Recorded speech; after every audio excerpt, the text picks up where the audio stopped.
Welcome to Lost in Revision. All of our content is public domain fairy tales and folklore.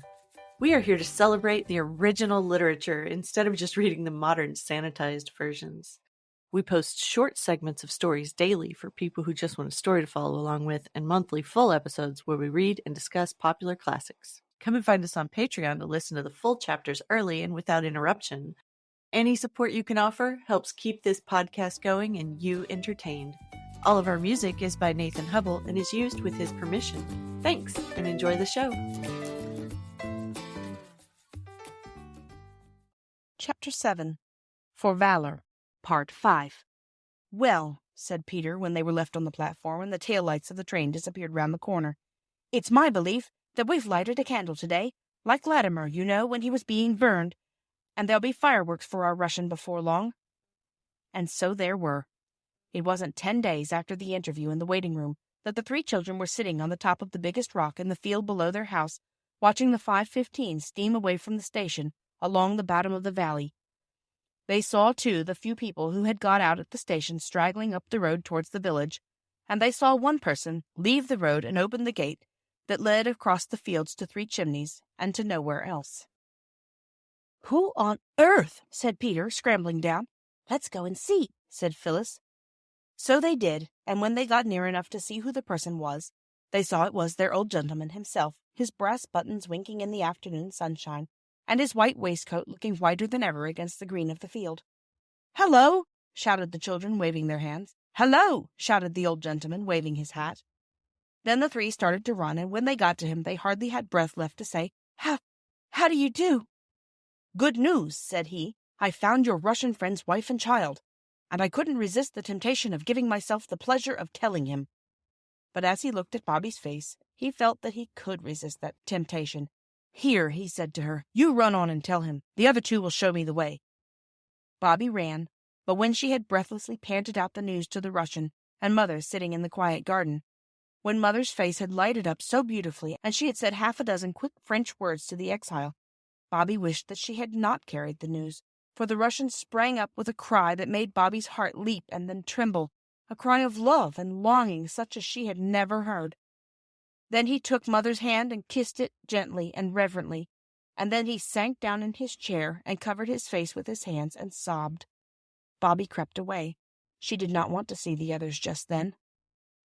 But she was as gay as anybody when the endless French talking was over, when Peter had torn down to the village for buns and cakes, and the girls had got tea ready and taken it out into the garden. The old gentleman was most merry and delightful. He seemed to be able to talk in French and English almost at the same time, and Mother did nearly as well. It was a delightful time. Mother seemed as if she could not make enough fuss about the old gentleman, and she said yes at once when he asked if he might present some goodies to his little friends.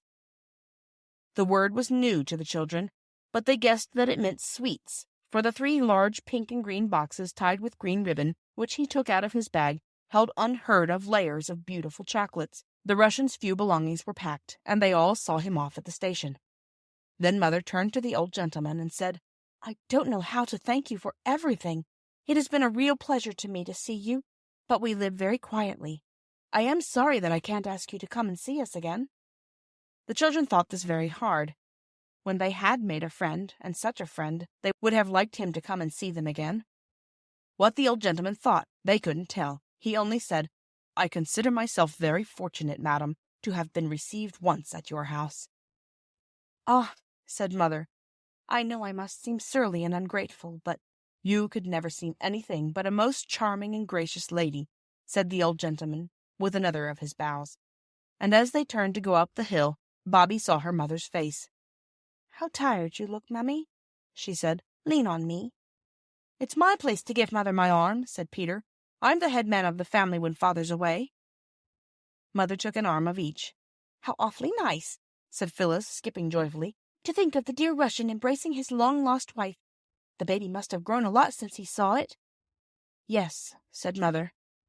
"I wonder whether Father will think I've grown," Phyllis went on, skipping still more gaily. "I have grown already, haven't I, Mother?" "Yes," said Mother. "Oh, yes." And Bobby and Peter felt her hands tighten on their arms.